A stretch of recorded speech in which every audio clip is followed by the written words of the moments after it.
દ્વારકા પીઠાધીશ્વર જગદગુરુ શંકરાચાર્ય સ્વામી શ્રી સહજાનંદ સરસ્વતી મહારાજ વડોદરા શહેરની મુલાકાતે છે।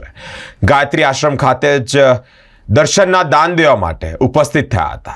ધર્મ યાત્રા દરમિયાન જ્યારે ગાયત્રી આશ્રમ ખાતે આવ્યા હોય ત્યારે ભક્તોએ દર્શનનો લાભ પણ લીધો છે।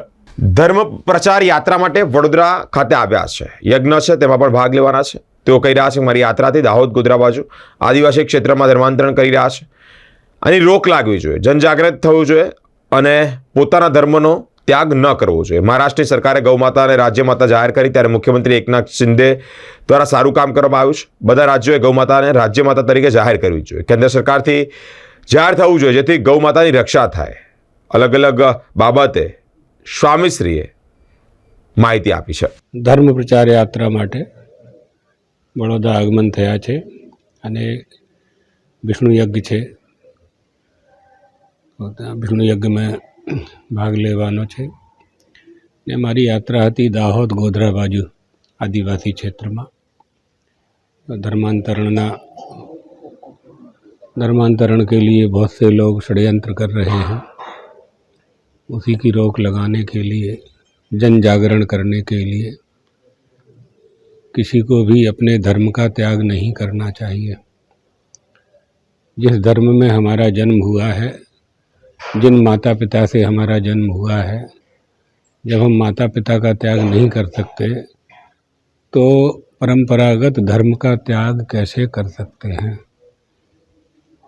इसी उद्देश्य से ये यात्रा चल रही है। अभी 28 तक यहाँ हैं, 27 तारीख तक। इसके बाद इंदौर की तरफ जाऊँगा, इंदौर तरफ जाएंगे। गुरु जी, खास करके महाराष्ट्र सरकार ने गौ माता को राज्य माता का घोषित किया गया है, उसके बारे में क्या? गौ माता को राष्ट्रमाता घोषित किया है, राज्य माता। महाराष्ट्र सरकार राज्य माता, राज्य वाली राज्य माता घोषित कर सकते हैं। बहुत अच्छा काम किया है। उस समय एकनाथ शिंदे जी मुख्यमंत्री थे और अभी जो मुख्यमंत्री हैं देवेंद्र फडणवीस जी, वो उप मुख्यमंत्री थे। तो उन सब लोगों ने मिल कर के और गौ माता को राज्य माता का दर्जा दिया है। वो प्रशंसनीय काम किया है। हर राज्य को ऐसा करना चाहिए और यह कानून केंद्र से भी निश्चित होना चाहिए ताकि गौ माता की रक्षा हो सके। जब राष्ट्रीय टाइगर हो सकता है, राष्ट्रीय मोर हो सकता है, राष्ट्रीय मृग हो सकता है, राष्ट्रीय पक्षी हो सकता है, तो गौ माता राष्ट्रीय क्यों नहीं हो सकती। तो उनसे गौ माता की रक्षा होगी। हमारे समाज को क्या मैसेज देना चाहिए? नहीं, धर्म का पालन करना चाहिए। जिसका जो धर्म है स्वधर्म का पालन करना चाहिए। अगर मनुष्य को सुखी होना है, आध्यात्मिक शक्ति चाहिए, तो स्वतंत्रता पूर्वक निर्भीक होकर के अपने धर्म का पालन करना चाहिए।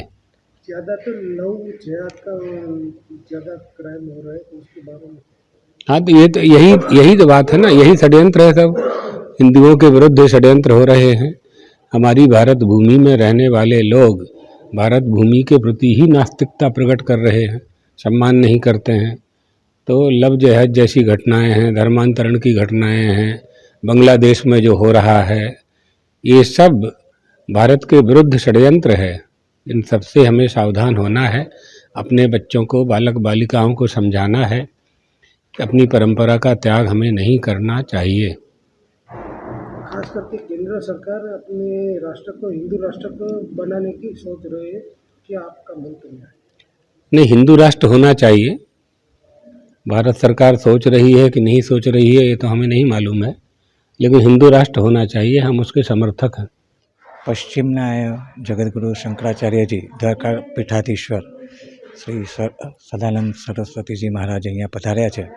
અહીંયા ધાર્મિક અલગ અલગ કાર્યક્રમો છે વડોદરા ખાતે અને વડોદરા ડિસ્ટ્રિક્ટમાં।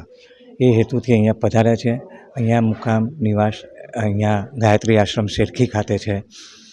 તો અહીંયા ધર્મની જાગૃતિ લાવવા માટે આ એક ધર્મયાત્રા છે એમની, અને એ હેતુથી ઘણી જગ્યાએ કોસિન્દ્રાને ઇત્યાદિ જગ્યાએ એ પરિભ્રમણ કરવાના છે જ્યાં ધર્માંતરણ ચાલી રહ્યું છે અને અનાથ બાળકો માટે એ પુનરુત્થાન થાય અને આપણા સનાતન ધર્મ બાજુ પાછા વળે એ હેતુથી અહીંયા એમનું આજે આગમન થયું છે અને અલગ અલગ એમના અહીંયા કાર્યક્રમો છે. તારીખ 28 તારીખ સુધી એ વડોદરા મુકામે છે. 12 એટલે કે 24 ડિસેમ્બર અને 25 ડિસેમ્બર સવારે 10 થી 12 અહીંયા દર્શનનો લાભ દરેક જાહેર જનતા લઈ શકશે.